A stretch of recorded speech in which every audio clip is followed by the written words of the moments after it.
Em thí dụ nha, giả sử mấy bạn thích ăn mắm mà người khác không thích ăn mắm,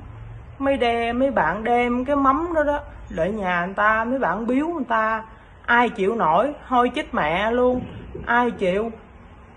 Đề nghị mấy bạn có thích ăn mắm thì để ở nhà mình đó ăn, đừng có đem lại nhà người ta mà biếu mắm kiểu đó, thôi chết mẹ.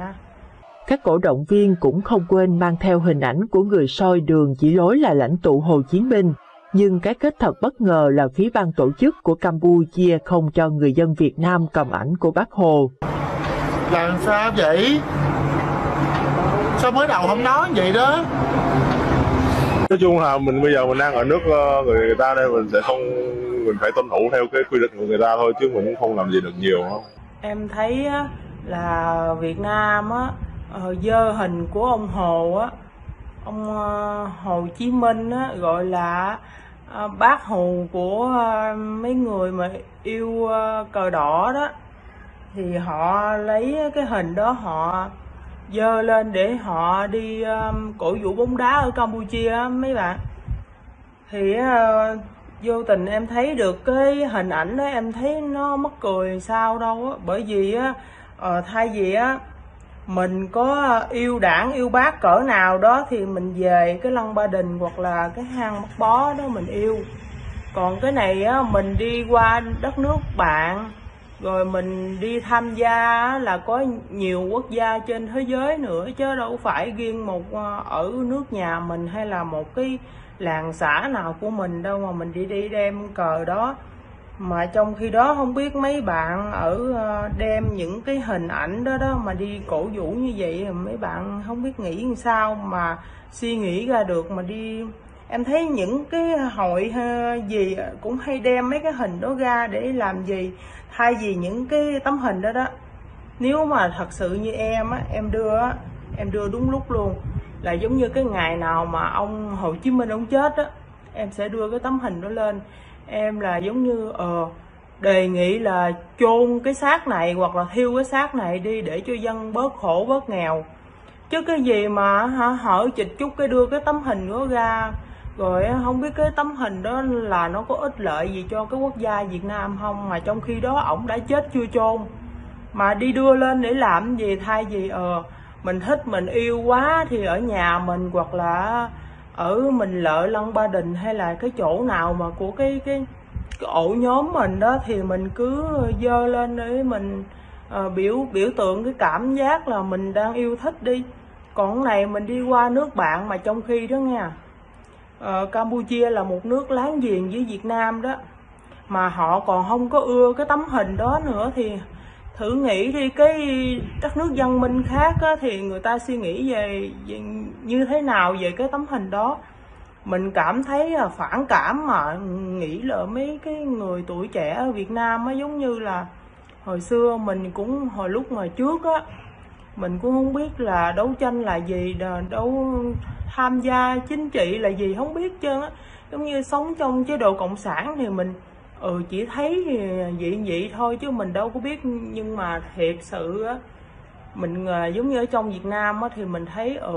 tụi nó làm vậy thì mình thấy cũng không có gì, nhưng mà rốt cuộc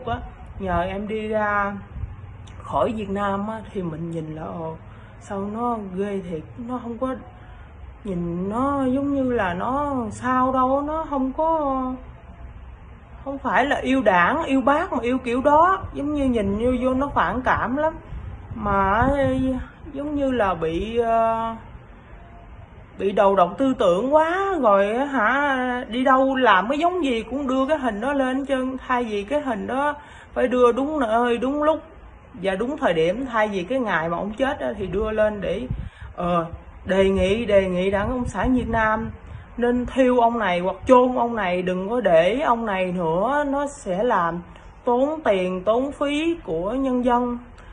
Đem cái số tiền đó để giúp ích cho đồng bào thì đúng hơn. Còn thay vì nên em thí dụ nha, giả sử mấy bạn thích ăn mắm mà người khác không thích ăn mắm, mấy bạn đem cái mắm đó lại nhà người ta, mấy bạn biếu người ta, ai chịu nổi, thôi chết mẹ luôn, ai chịu. đề nghị bạn có thích ăn mắm thì để ở nhà mình đó ăn, đừng có đem để nhà người ta mà biếu mắm kiểu đó thôi chết mẹ. Thì em nói để góp ý mấy anh chị em thôi, mai mốt làm ơn làm phước á, mình có tham gia cái gì mà do mấy cái tổ chức mà giống như là có nước này nước nọ tham gia, làm ơn mình dẹp cái tấm hình đó đi. Thấy nó phản cảm quá, giống như mạnh nước nào nấy đưa lên kiểu đó thì ai cũng có hình của một đất nước, thì em thấy chắc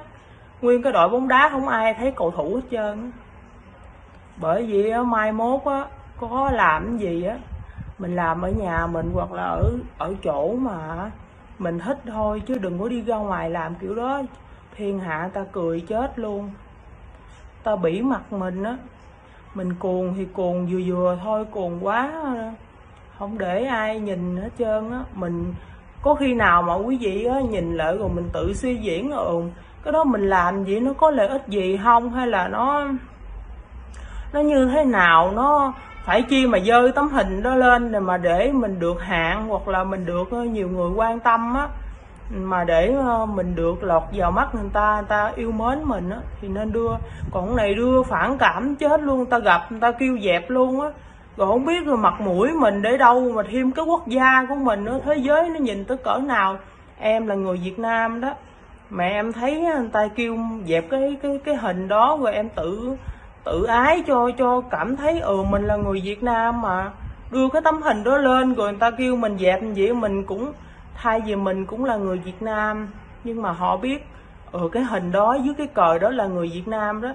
nhưng mà mình cũng tự ái lây, bởi vì những cái việc làm của mình nó ấu trĩ quá, bởi vì người ta mới kêu dẹp kiểu đó thì mình cảm thấy mình xấu hổ vô cùng.